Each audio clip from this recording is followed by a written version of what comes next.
Good afternoon students. अब हम बात करेंगे फ्रैंकलिन रिएजेंट की। इससे पहले हमने पढ़ी थी इनकी अभिक्रियाएं फ्रॉम द हाइड्रोजनीकरण रिडक्शन से। अब हम पढ़ेंगे फ्रैंकलिन रिएजेंट और बोर्ड्स अभिक्रिया पढ़ चुके हैं। फ्रैंकलिन रिएजेंट अभिक्रिया होती है RX एल्किल हैलाइड की अभिक्रिया है जिंक के साथ। इससे बनेगा RR प्लस ZnX। कल हमने जो अभिक्रिया पढ़ी थी बोर्ड्स अभिक्रिया, उसमें हमने लिया था सोडियम, और फ्रैंकलिन अभिकर्मक में फ्रैंकलिन में होता है जिंक Zn। सॉरी, हम इसमें एल के लिए बनाएंगे R2Zn। फ्रैंकलिन अभिकर्मक बनाएंगे R2Zn प्लस ZnH2। इसको बोलते हैं फ्रैंकलिन अभिकर्मक, फ्रैंकलिन रिएजेंट। इसको बोलते हैं फ्रैंकलिन रिएजेंट। अब ये फ्रैंकलिन रिएजेंट एल्किल हैलाइड के 1 मोल से अभिक्रिया करेगा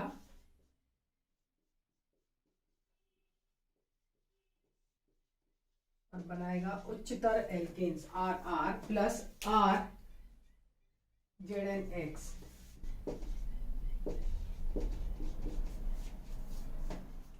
इसको बोलते हैं फ्रैंकलिन अभिक्रिया या फ्रैंकलिन रिएजेंट अभिक्रिया।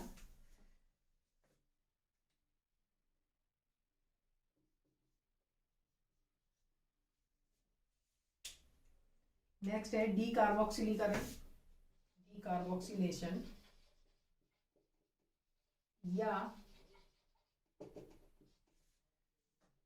कार्बोक्सिलिक एसिड के सॉल्ट के साथ अभिक्रिया, salts of carboxylic acid.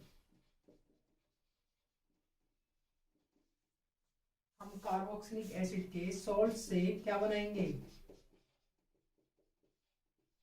Alkanes. हमने लिया है RCONA plus NaOH RH plus CO2 Na2CO3।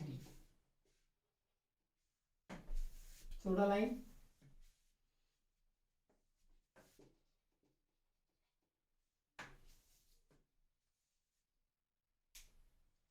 RCOONA plus NaOH।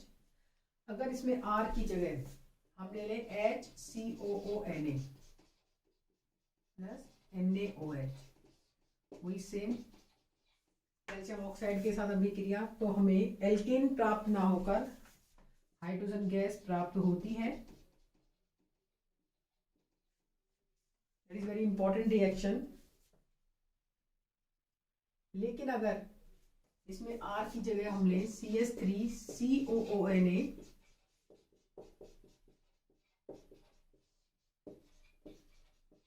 इसमें हमें एल्केन प्राप्त मेथेन प्राप्त होती है।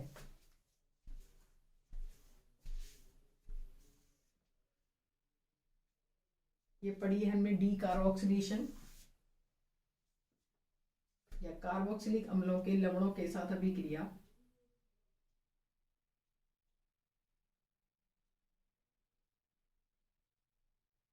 नेक्स्ट है कोल्बे अभिक्रिया।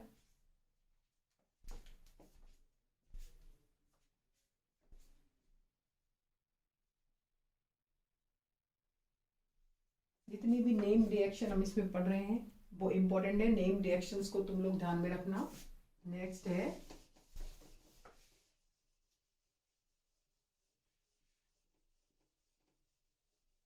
Kolbe synthesis.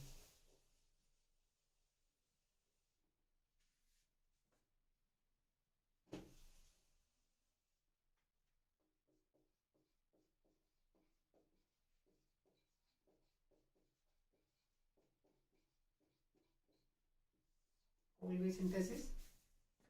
अगर sodium salt of carboxylic acids, carboxylic अम्लों के सोडियम लवणों की अभिक्रिया कराई जाती है तो उससे उच्चतर एल्केन्स प्राप्त होते हैं, उन्हें कोल्बे अभिक्रिया कहा जाता है।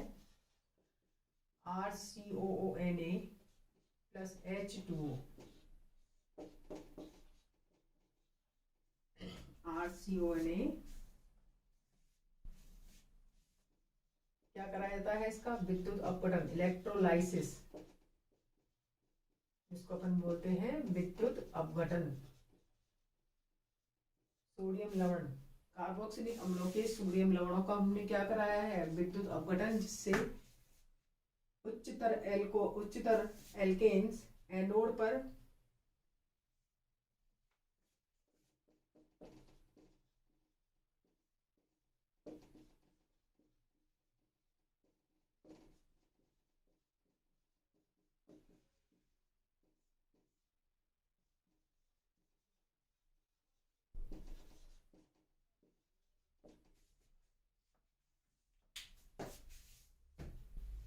क्या बोला है, सोडियम लवण, कार्बोक्सिलिक अम्लों के सोडियम लवणों का जब विद्युत अपघटन कराया जाता है तो एनोड पर हमें उच्चतर एल्केन प्राप्त होते हैं तथा कैथोड पर हमें सोडियम हाइड्रोक्साइड तथा हाइड्रोजन गैस प्राप्त होती है। जैसे आर की जगह हमने मान लो ले लिया CH3 CH2 COONA plus H2O।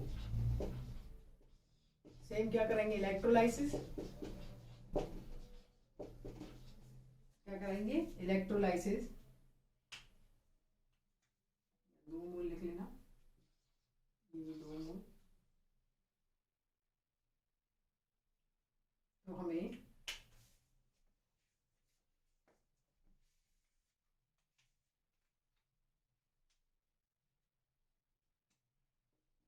CH3 CH2 CH2 CH3 plus CO2, ये तो हमें प्राप्त होंगे एनोड पर, plus NaOH plus hydrogen gas, ये हमें प्राप्त होंगी कैथोड पर।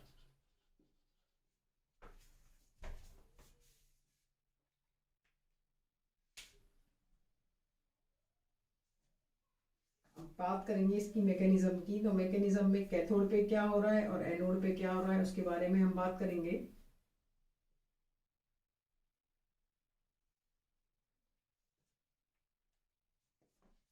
बात करें एनोड की, एट एनोड, एनोड पर क्या हो रहा है,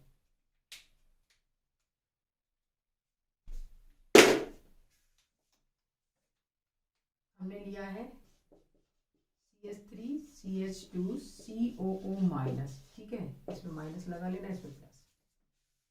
अगर यहाँ से एक इलेक्ट्रॉन निकलेगा तो ये बदल जाएगा मुक्त मूलकों में CH3 CH2 COO रेडिकल, होगा समांश विखंडन, CH3 CH2 radical plus CO2, CH3 CH2 radical plus CH3 CH2 radical मिलके CH3 CH2 CH2 CH3। ये घटना सारी हो रही है एनोड पर।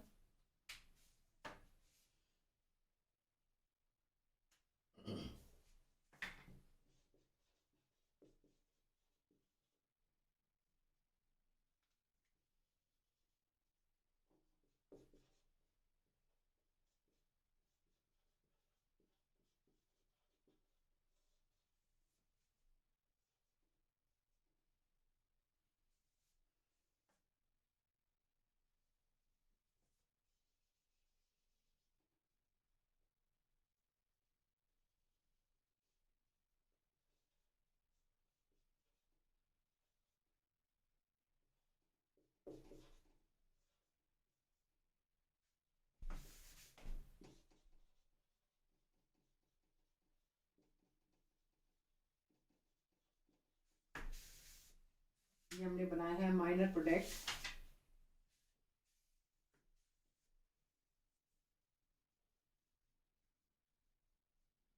ये बात करी है एनोड पर, एनोड पर कुछ मात्रा में हमें एस्टर भी प्राप्त होता है।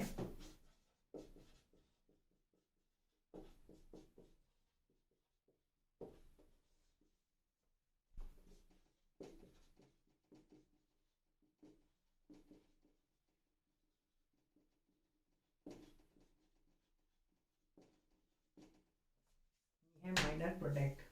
अगर बात करें कैथोड की, कैथोड में हमें NaOH मिल रहा है,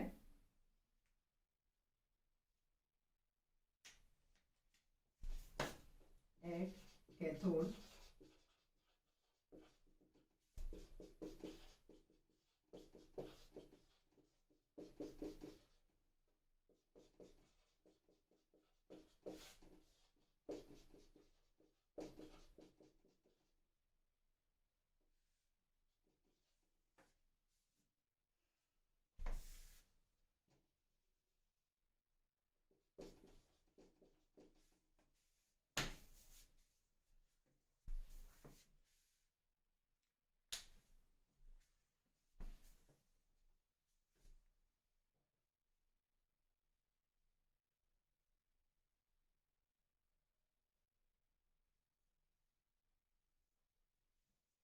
देखो कोलवे सिंथेसिस हम पढ़ रहे हैं। कोलवे सिंथेसिस, कोलवे सिंथेसिस में हमने अभी क्रिया कराई है RCONA की H2O से, जिसमें हमें प्राप्त हुआ है उच्चतर एल्केन, मतलब ये R और दूसरा R दो मोल लिए जुड़कर एनोड पे हमें प्राप्त होती है एल्केन।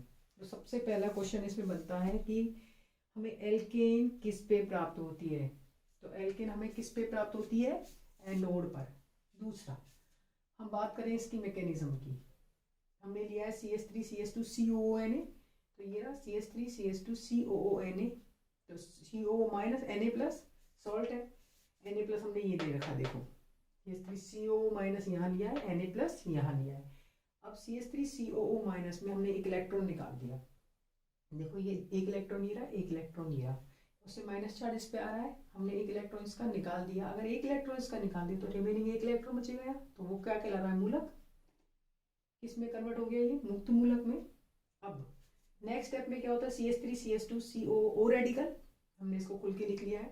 अब इस बंध में समांश विखंडन होगा, समांश विखंडन होगा तो एक इलेक्ट्रॉन इसके पास जाएगा, एक इलेक्ट्रॉन इस कार्बन के पास आएगा, तो इस कार्बन का एक इलेक्ट्रॉन और इस ऑक्सीजन का एक इलेक्ट्रॉन मिलकर बंध बना लेंगे, तो कार्बन डाइऑक्साइड बाहर निकल जाएगी और CH3CH2 रेडिकल बच जाएगा। अब ये CH3CH2 रेडिकल और ये CH3CH2 का दूसरा मोल रेडिकल मिलके एल्केन बना लेते हैं, ब्यूटेन।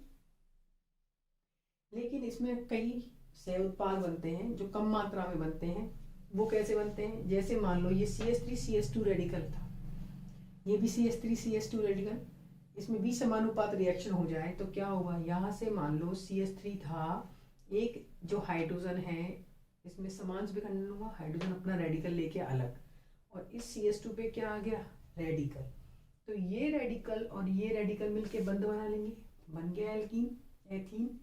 और जो ये H रेडिकल निकला था वो कहाँ जुड़ जाएगा, इस CH2 रेडिकल पे, क्या बना लिया इसने, एल्केन, एथीन। अगर बात करें दूसरे सह उत्पाद की तो इसमें एस्टर बनता है। अब इसमें हमने बनाया था CH3CH2COO radical plus C2H5 radical, ये रहा, ये मिलके क्या बना लेते हैं, एस्टर। अब बात करें कैथोड पे, कैथोड पे हमें NaOH और हाइड्रोजन गैस मिल रही है, वो कैसे मिल रही है, देखो एनोड पे हमें मिल रही थी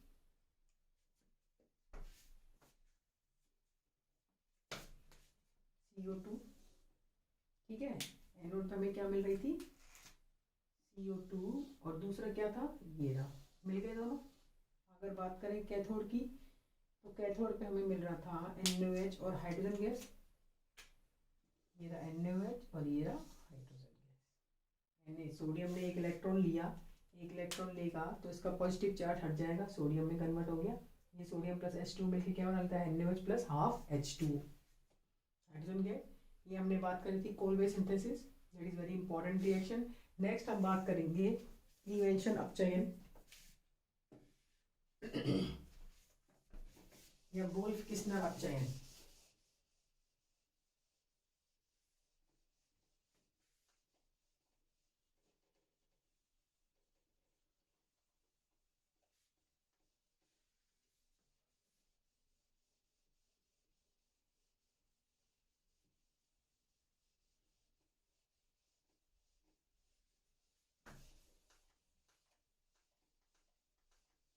हम बात कर रहे हैं क्लीवेशन अपचयन की।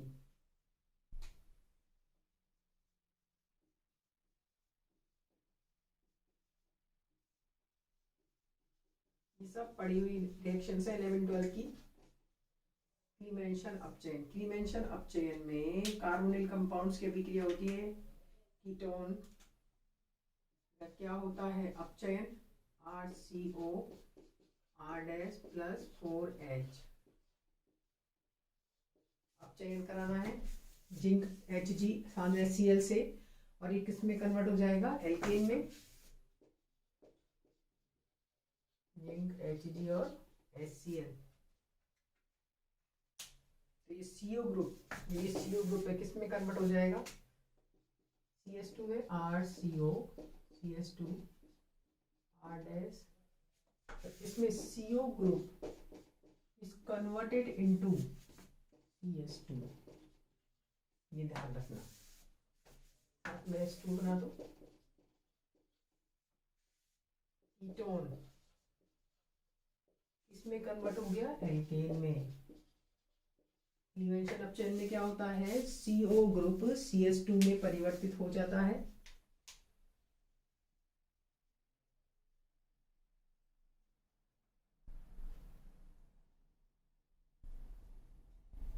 तो अब इसमें की पॉइंट तुम लिख सकते हो ethane, methane and isobutane and neopentane.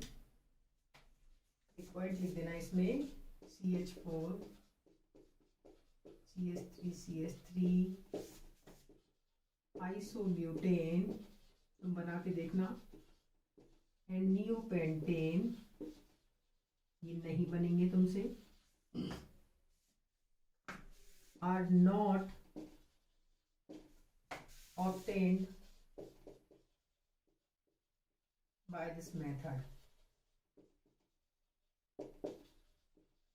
देखो क्यों नहीं बन सकते, तो अगर बात करें हमने लिखा है इससे मेथेन नहीं बनाई जा सकती, बनाई जा सकती है कि कभी नहीं, कीटोन लेना है हमें क्योंकि CO ग्रुप किस में कन्वर्ट करना है CS2 में। अगर तुम एल्डिहाइड भी ले लो, R डैश ले लो H, चलो R डैश तुमने ले लिया H, तो क्या बनेगा RCOH एल्डिहाइड, एल्डिहाइड किस में कन्वर्ट होगा RCS2, अब R डैश की जगह क्या है H, तो क्या बन गया इससे, क्या बन गया इससे एल्केन। लेकिन अगर R डैश R ही है, मतलब हमने R की जगह लेना है CS3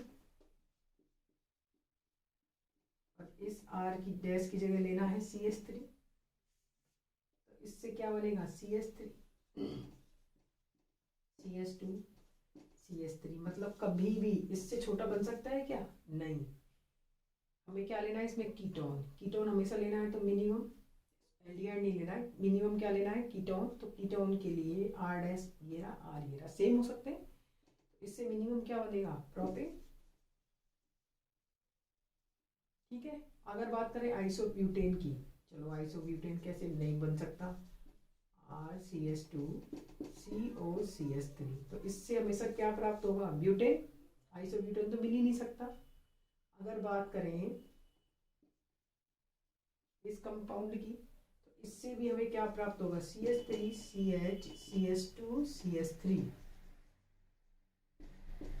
और ये CS3, तो क्या ये नियोपेंटेन है, नहीं, ये क्या है 1 2 3 और ये 4। आगे बात समझ में, 2 मेथिल ब्यूटेन, इससे आइसोब्यूटेन नियोपेंटेन मेथेन तथा एथेन प्राप्त नहीं किए जा सकते हैं, क्योंकि कार्बोनिल कंपाउंड्स हमें लेने हैं और जिंक अमलगम के साथ इसकी अभिक्रिया सांद्र Cl से कराई जाती है।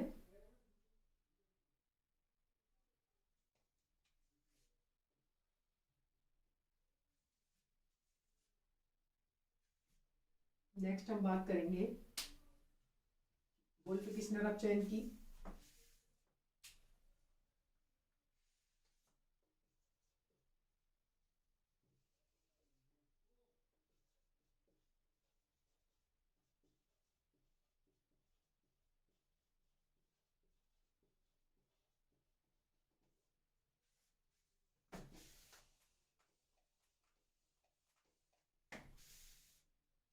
वोल्फ-किस्नर अपचयन, वोल्फ-किस्नर अपचयन में हमें क्या लेना है हाइड्रोजन एल्डिहाइड कीटोन्स की अभिक्रिया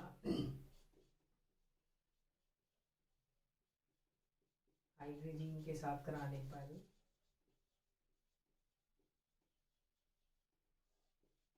एल्केन्स प्राप्त होते हैं CO ग्रुप।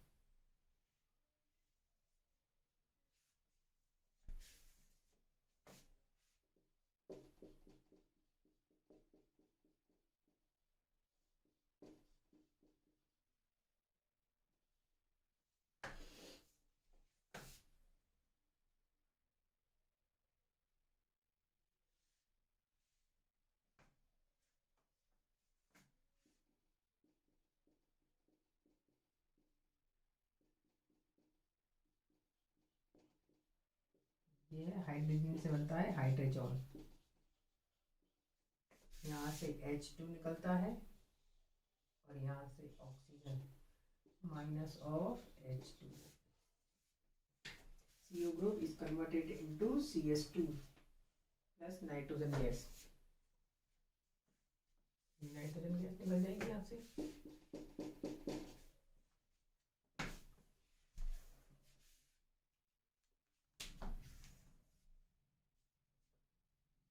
इन अभिक्रियाओं में भी क्या होता है, CO group is converted into CS2। बोलते हैं वोल्फ किस्नर अपचयन। क्लीवेंशन अपचयन एंड वोल्फ किस्नर अपचयन बोथ आर सेम, बस फर्क कहाँ है, इसमें जिंक अमलगम तथा HCl लेना है, इसमें एथेनॉल सोडियम एथेनॉल सोडियम के साथ एथेनॉल लेना है तथा उच्च ताप पर अभिक्रिया कराने पर कार्बोनिल कंपाउंड्स की अभिक्रिया हाइड्रोजन के साथ कराने पर हाइड्रोजन प्राप्त होते हैं। हाइड्रोजन की अभिक्रिया C2H5OH तथा सोडियम के साथ कराने पर हमें एल्केन्स प्राप्त होते हैं। इसका मतलब कार्बोनिल कंपाउंड्स का CO group is converted into CS2, both are in Clemmensen reduction and Wolff Kishner reduction. आज हमने बात करी थी फ्रैंकलिन की, डीकार्बोक्सिलेशन की, क्लीमेंशन की और वोल्फ किस्नर की। सारी अभिक्रियाएं डायरेक्ट क्वेश्चन आता है इनसे। और बात करी थी कोलबे सिंथेसिस की। आज हमने 4 नेम रिएक्शन पढ़ रही है। पहली कौन सी, फ्रैंकलिन पढ़ी थी, दूसरी पढ़ी थी कोलबे सिंथेसिस। कोलबे सिंथेसिस पे हमें एल्केन प्राप्त होती है एनोड पर। तुम एक याद रखना, अब ये याद रखोगी एनोड पे और कैथोड पे क्या, तो तुम्हें कोई भी चीज़ याद नहीं रहेगी। हमेशा एक चीज़ याद रखा करो, दूसरी ऑटोमेटिकली याद हो जाती है। एनोड पर हमें एल्केन प्राप्त होती है। Clemmensen reduction and Wolff Kishner reduction. तो क्लीमेंशन और रिडक्शन और वुल्फ किस्नर रिडक्शन दोनों में CO group is converted into CS2। ठीक है, इसमें क्या लेना है, कीटोन लेना है और कीटोन से क्या बनाने हैं, एल्केन्स। जिंक अमलगम के साथ कंसंट्रेट HCl। इसमें हाइड्रोजन के साथ कार्बोनिल कंपाउंड्स की अभिक्रिया कराने पर हाइड्रोजन प्राप्त होते हैं। हाइड्रोजन की अभिक्रिया C2H5OH तथा Na के साथ उच्च ताप पर कराने से हमें एल्केन्स प्राप्त होते हैं। नेक्स्ट हम पढ़ेंगे अभिक्रियाएं नेक्स्ट लेक्चर में।